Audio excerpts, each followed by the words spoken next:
Hey guys, I'm back with another video, and yes, I feel like it's been a hot moment. Many large life changes underway. I'm actually moving again, and so I haven't been hauling too much and haven't had much time to do individual candle reviews. So this video is only a few candles because I really don't want to be adding more to my collection just to have to move here in a few weeks. So we have Sweetest Song, and then just like one other candle that I picked up in the past few weeks, and I'll talk about that. And also because it's gonna be a hot moment until I can even like do a sit-down haul video or do any individual candle reviews. I kind of want to just run down like the princess candles and some of the tropical candles that I have purchased but I haven't done individual candle reviews on, just to serve as a resource for the large candle sale that's going on right now and into the weekend.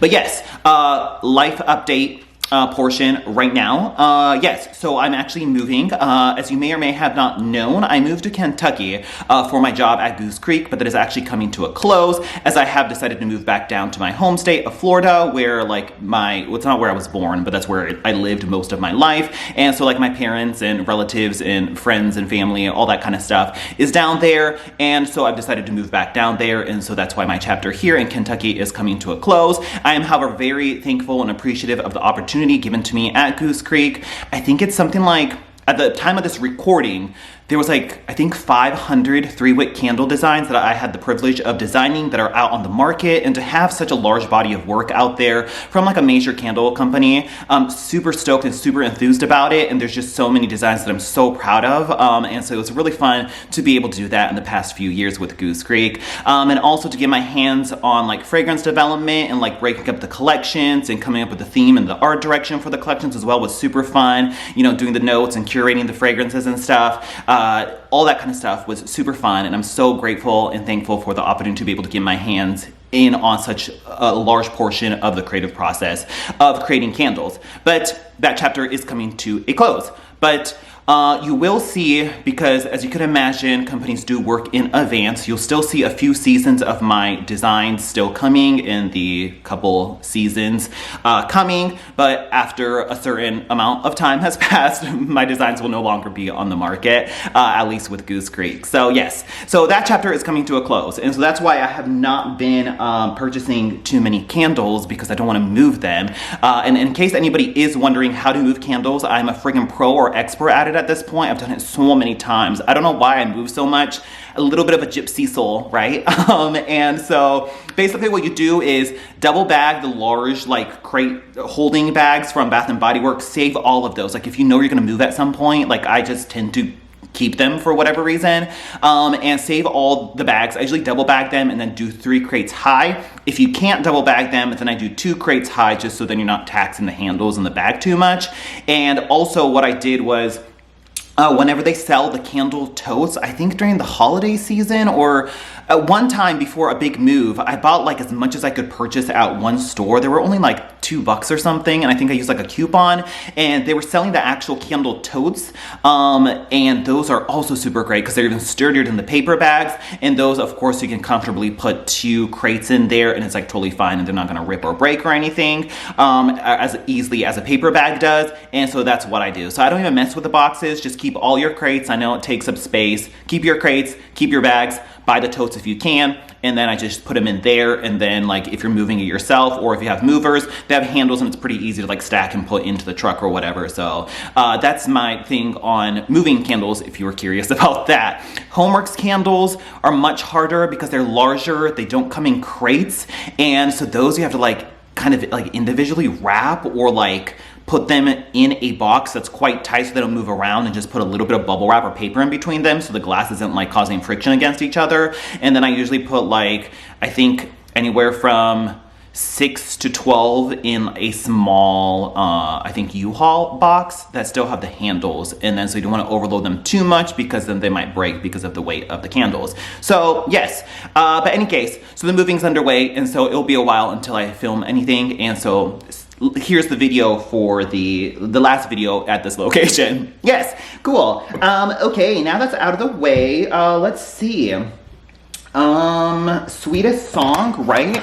I was excited about this. It's like our first official like single fragrance launch that's like Bath & Body Works branded, because we had like Forever Sweet, which was the Sweethearts grape candy fragrance, and that was kind of a single fragrance launch, but it was technically a collab. And then we had all the princess stuff, and there was not a single fragrance launch on that either. And then so that finally brings us to Sweetest Song. But then there's also a Always and Forever coming as well, which is also getting a candle and the whole body care hookup. So like they like kind of put like 2 single fragrance launches back to back. But the first one of the Spring 3 floor set is the Sweetest Song. And oh my God, the floor set, the packaging, the gift box, there's like a whole run of gift boxes for Mother's Day. And it's all in this like fancy like Rococo theme, as is this Sweetest Song one. And oh my God, this just like speaks to me as somebody who loves antiques in like French or Italian or European or whatever flair, you know? And in any case, Sweetest Song reads blush raspberry, sugar crystals, and whipped musk. We have core wicks and white wax on it.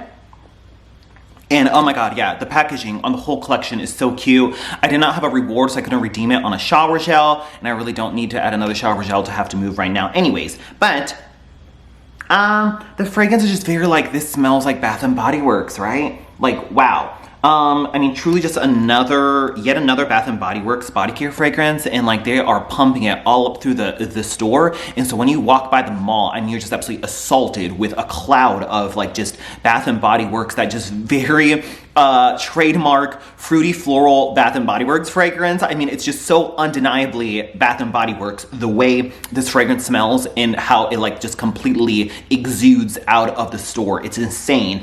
But it's, yeah, unmistakably a Bath and Body Works body care fragrance. I mean, I don't even know where to start with the comparisons because it's just so similar to so many other things. I feel like they always do berry and floral and then like a musk undertone, right? And it's usually like super sugary and sweet. Like we had Butterfly is like a berry floral fragrance.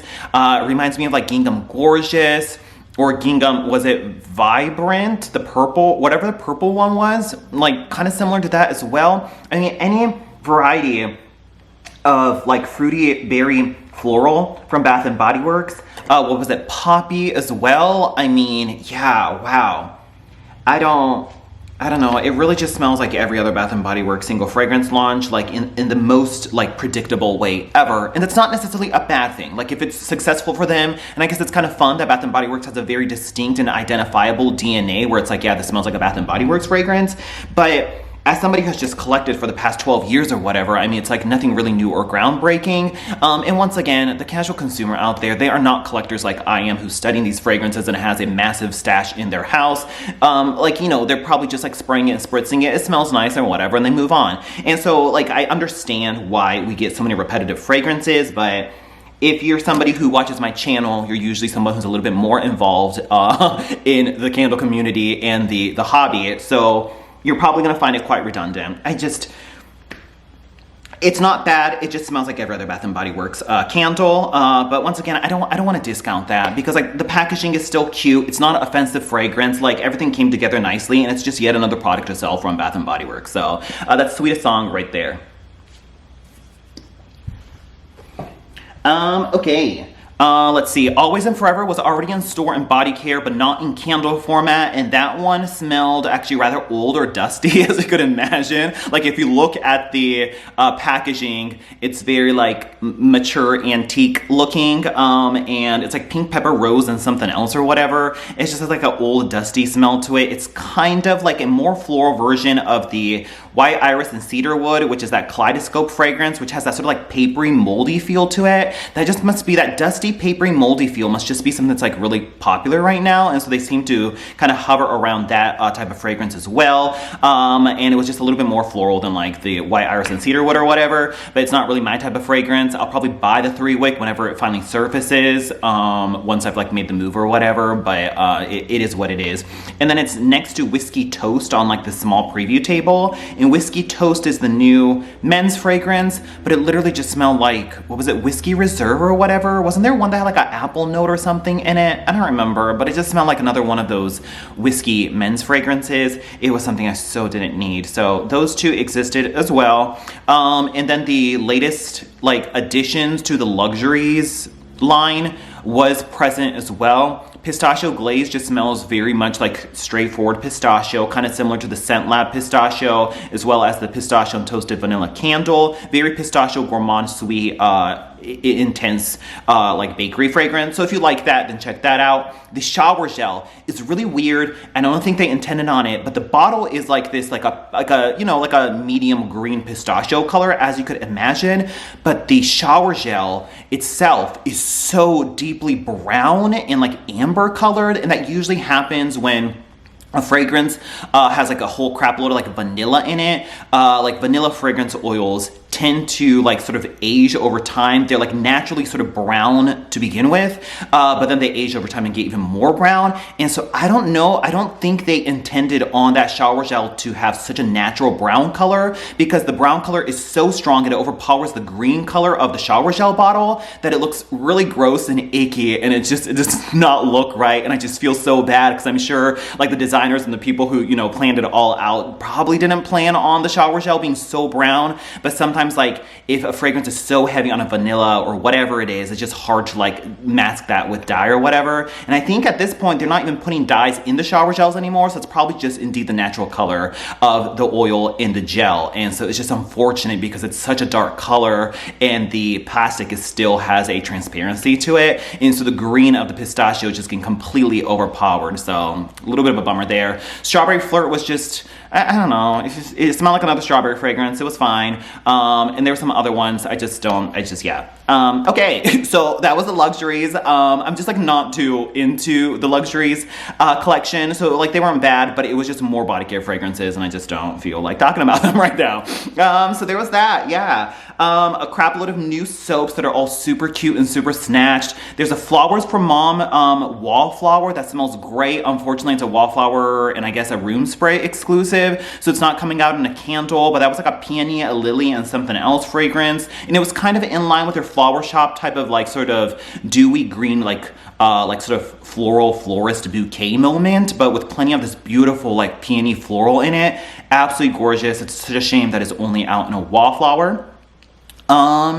And was there anything else to talk about in the store? Just a super cute floor set. The packaging on like the Spring 3 stuff is all so cute. It has like bows and scallops on it, and it just like speaks to me and like my like, you know, feminine taste. So yeah, there was that. And then also so friggin' juicy that like the princess stuff gets put aside on their like tables and walls now. And so the princess side does indeed coexist with the, oh, I don't even have it, but like the spring apple and the ice lemon pound cake, and the pink peach blossom that also looks very princessy and like Snow White or Cinderella or whatever with the colored glass. And the way it all coordinates together along with like this fancy like Rococo theme that we have with Sweetest Song. I mean, just the whole integration of it is just top notch. Wow.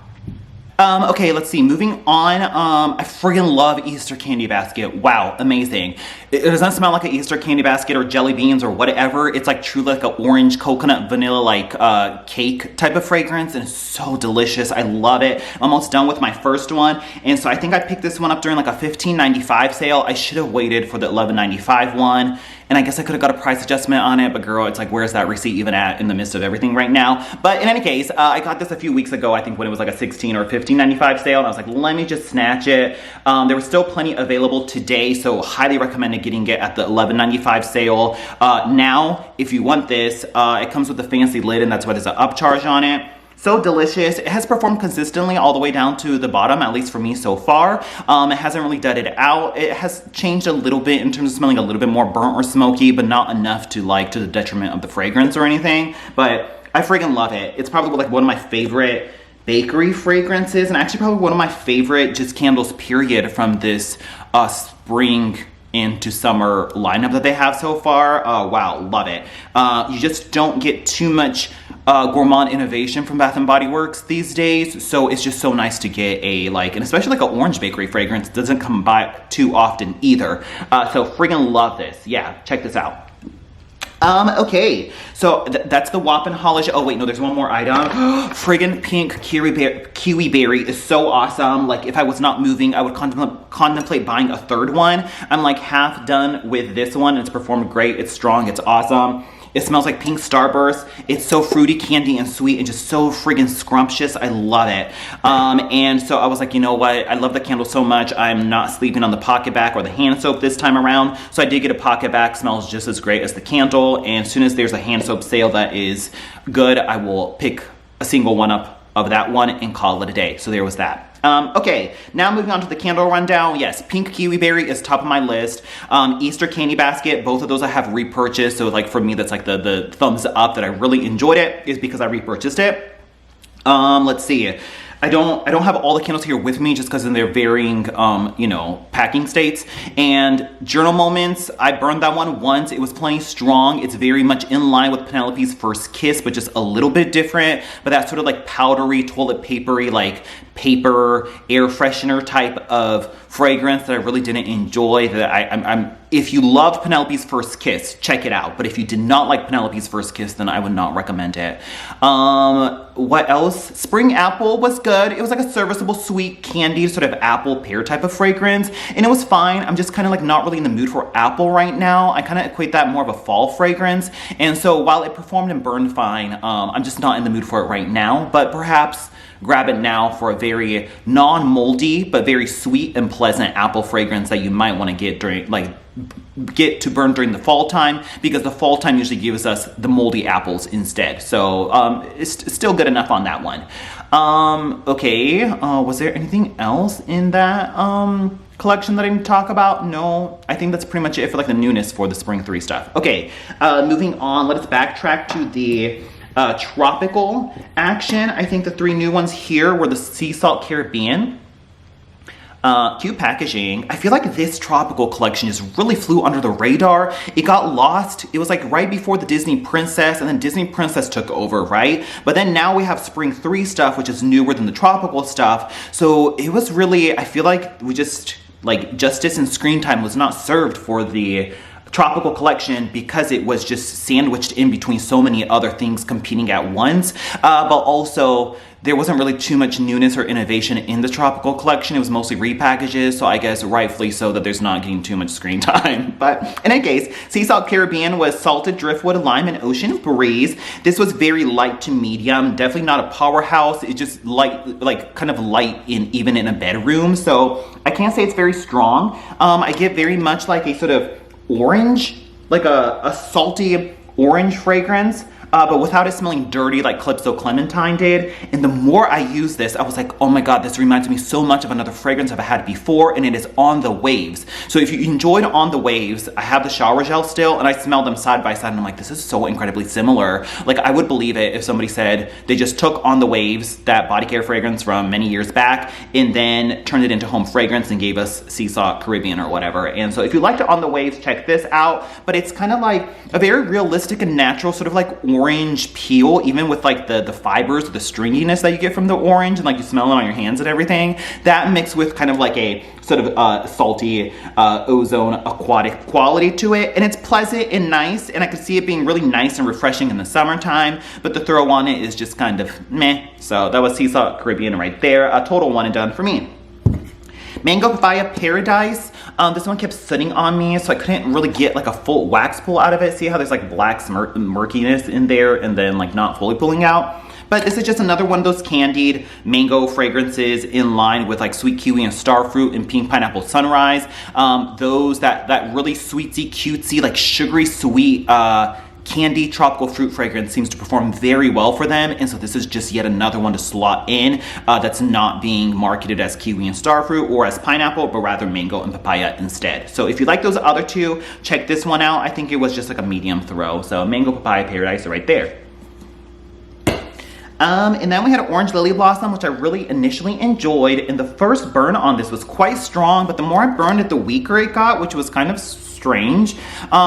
It smells nice. It's like a very much like a white floral fragrance that's infused with an actual real orange note in here. But there's quite a bit of like this like sort of powdery, sort of heavy sandalwood that is very much in line with the powderiness of the floral that you get in here. And then it's tamed a little bit by a sort of like sweet orange fruit note, but it's nowhere near as bright and zesty as the citrus that's in here. And it's a nice, pleasant fragrance, but the throat just diminished for some reason. I wasn't really understanding why, so total one and done for me on this one as well. But if you like that sort of like sea salt and neroli, orange blossom, that type of usual tropical white floral, even tropidelic, I would check this one out. It's like that slot for them. Okay, I think that was it for tropical, and then let us get into a very quick princess rundown. My favorite still remains to be the Belle one right here. Still bummed with how basic this packaging was, but we've exhausted our thoughts on it. Rose Petal, Sparkling Buttercup, and Whipped Vanilla. It doesn't really smell like rose. It's floral for sure, but it's not rose as you would normally imagine it. It's not fresh and dewy. There is a vague like floral perfumey, like very much like a body care perfume quality to this for sure. There's some unidentified, very like almost like a tropical fruit note is in here for sure. And it comes off very much like a traditional Victoria's Secret body spray. I feel like I've smelled this like in a Victoria's Secret product before. Very much in line with that. So if you're looking for that sort of like traditional Victoria's Secret's very perfumey body mist type of fragrance, Belle is it. But I actually do enjoy the sort of like very traditional perfuminess of Victoria's Secret, that I actually really still enjoy this one. And for me, it's plenty strong. Like it's actually quite strong. Sometimes it's like almost suffocating in a bedroom, but I mean, I love it. So I did buy 3 of these off the bat, and I fully intend on keeping all of them because it still remains to be my favorite from the collection. Just the marketing and the packaging, there's something just off about this Disney collection. I have to imagine it's some kind of conflict between the two camps, and they had to come to some kind of like middle ground on it, and like maybe somebody was really adamant on certain scent notes even if it didn't actually smell like that. There's just some kind of just weirdness going on here, just my opinion, obviously. So Belle right here. We then have Cinderella. This one is like a less green, less dewy version of their White Gardenia Rainforest Gardenia fragrance. Gardenia petals, enchanting musk, and sapphire blue amber, but incredibly similar to that very exact gardenia note that shows up in White Gardenia and Rainforest Gardenia and Seaside Gardenia. But it's just tamed quite a bit. And because it is tamed and it has almost like this slightly more velvety softness to it, it actually evokes what a real gardenia smells like on a bush, more so than Rainforest Gardenia White Gardenia does. And so for that, I actually quite appreciate it, because it's like a more realistic interpretation of gardenia, but it's pretty much just gardenia, and that's pretty much it. And for a gardenia fragrance, it's surprisingly more subtle than you would imagine. Very much like just in a medium range, and not like the blow you out of the house of at least how Rainforest Gardenia used to be. So that was Cinderella. I did buy 2 of these, but I did end up returning the second one just because, I don't know, I feel like we've sort of exhausted gardenia. So yeah. Next we have Jasmine. I did burn this one once, and it was plenty strong. Sparkling jasmine flower, jeweled currants, and soft woods. This is just yet another take on the Baccarat Rouge 540 fragrance, which we've just exhausted with all the First Sight and the Seeing Rouge and the Rebel Rouge and In the Stars, and it's just been around the block like 100 times. And this is just another take on that. I thought I was getting more of this like sort of berry piquant like currant note on cold. When you go to burn it, it doesn't really come out too much, and it just gives the same vagueness of Baccarat Rouge 540. And so if you like that fragrance, this is a slot for you. But for me, I'm so friggin' exhausted on that fragrance that I just, a total just one and done.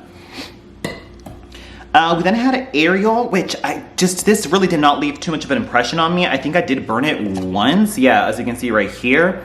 I don't know. It's just like a sort of plasticky aquatic fragrance. It seems like an inferior version of Saltwater Breeze. I just prefer that one more. And so if you like Saltwater Breeze, check it out. But it's truly just like this aquatic, sort of plasticky water fragrance. It's like a fruity floral, and the fruit gives it like a plastic quality to it. Ariel right there. Tiana, I think I burned this one. Ooh, whoa, I don't even remember burning this one that much, but it's like already down to the halfway point, to the point you can start seeing the secret message. Let's see, Tiana is delicate water lily, gilded amber, and shimmering bayou woods. This reminded me, like, it has like this similar like floral powdery quality that rosewater and ivy has, but there's like heaps of this like sort of lime and pear note in here that gives it like that sort of like household cleaner vibe to it. And it just smells like I'm like cleaning the bathroom or something when I use this fragrance. Yeah, I can't say I was really a fan of it. It had a medium and fine throw, but for me, it's a total one and done. So that was that right there. And then lastly, we had Moana, which I did buy a backup, but I did end up returning that one as well. And that is Lush Green Palms, Plumeria Breeze, and Coconut Water. The Plumeria is not as Plumeria as I would want from like a true blue Plumeria fragrance. It gets muddied with all the other notes. There's definitely like this sort of like grody synthetic coconut hairspray quality to it that's also mixed with like an undisclosed, almost like a mango tropical fruit note is what I get from it. There's certainly a fruitiness in here that is not being disclosed, and I think it's like a coconut and mango fragrance given a sort of like floral hairspray quality to it. There's something about it that smells very unnatural and synthetic in a like hair product type of way. It was plenty strong and I could smell it fine, but there's so many other tropical sort of body care fragrances that I prefer, like Tropidelic that goes a little bit more natural in a white floral type of way, or Cocoa Paradise goes heavier on that like just luscious, juicy bronze like coconut manoi oil moment. Those are just, I think, something that I personally prefer over this concoction. So Moana is also a one and done for me. So that was that right there. Still fun to have a princess collection in the collaboration and to like have the opportunity to tie into Disney and for us to be able to shop Disney at Bath & Body Works. I'm still very appreciative of it, but I'm just kind of just sort of critically reviewing the fragrances just as how I see it. But once again, I'm always coming from more of a jaded standpoint of somebody who has collected for 12 years or whatever it is. So I just always want to put that disclaimer out there, but I also don't want to discount the work, the sheer work that goes into putting out a candle collection like this. Having been on the other side, it's like you like sometimes really put your like blood, sweat, and, well, not truly, but you know, you put your sweat and tears into it and you really put your best foot forward. And then like when somebody just online goes and like drags the product to oblivion, it's like, oh my God, like I sorry, I really tried my best given the circumstances, you know? And so like I now see both camps that it's to the point that I almost don't even want to do reviews anymore because I'm like, oh my God, like I know how much work goes in on the other end. And then for me to like just kind of like, even if it is through criticism, it just, I don't know, I'm very conflicted about it at this point in my life after like having been on both sides of the curtain. So I don't know, I could ramble so much about that, but I'm just gonna cut it off there. So I don't know when I'll see you on that note, but I am gonna be MIA for at least a month or two. So yes, so until then, I hope you have a great, March and April and May or whatever, and then I will see you sometime possibly in the future, and at that point I will no longer be here, so in this location. Yes, so I think that is pretty much it. Thanks so much for watching if you watched this very rambly long video, and I'll talk to you guys later. Bye.